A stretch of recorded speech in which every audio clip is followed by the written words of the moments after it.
Hello, welcome to God's politics. ഒരു വേറിട്ട വാർത്തയാണ് ഞാൻ നിങ്ങൾക്ക് മുന്നിൽ അവതരിപ്പിക്കാൻ പോകുന്നത്. വേറെ ഒന്നുമല്ല, പാകിസ്ഥാൻ പതാകയുമായി സാമ്യമുണ്ടെന്ന് ആരോപിച്ച് കൊല്ലം കടവൂരിൽ ഫുട്ബോൾ ആരാധകർ കെട്ടിയ ബ്രസീൽ പതാകകൾക്ക് RSS വിലക്ക്. നമുക്കറിയാം, ബ്രസീൽ പതാക ഒരു മഞ്ഞയും പച്ചയും കലർന്നതാണ്.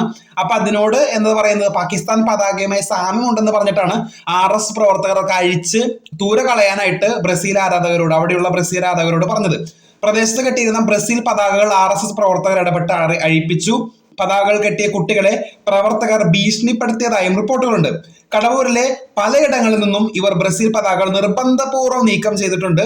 ചില ഉയരത്തിൽ കെട്ടിയ പതാകകൾ പോലീസിന്റെ സഹായത്തോടെയാണ് താഴെ ഇറക്കിയതെന്നും നാട്ടുകാർ ആരോപണം ഉയർന്നുണ്ട്. അപ്പോൾ ഒരു പതാക കെട്ടാൻ പോലും സ്വാതന്ത്ര്യമില്ലാത്ത നാട്, തന്റെ ഇഷ്ട ടീമായിട്ടുള്ള, അതൊരു വേറൊരു രാജ്യത്തിന്റെ പോലുമല്ല, ബ്രസീലിന്റെ പതാക കെട്ടിയതിനെ RSSകാരെ അഴിപ്പിച്ച ഒരു വാർത്തയാണ് ഞാൻ നിങ്ങൾക്ക് മുമ്പിൽ അവതരിപ്പിച്ചത്. അപ്പൊ എത്രത്തോളം ദയനീയമായിട്ടുള്ള വർഗീയപരമായിട്ടുള്ള കാഴ്ചകളാണ് നമ്മൾ കാണാനായിട്ട് സാധിക്കുന്നത്. അപ്പോൾ കൂടുതൽ അപ്ഡേറ്റ്സിനെ കാത്തിരിക്കാം. ചാനൽ ഇഷ്ടപ്പെട്ടെങ്കിൽ ഷെയർ ചെയ്ത് സബ്സ്ക്രൈബ് ചെയ്യുക. താങ്ക്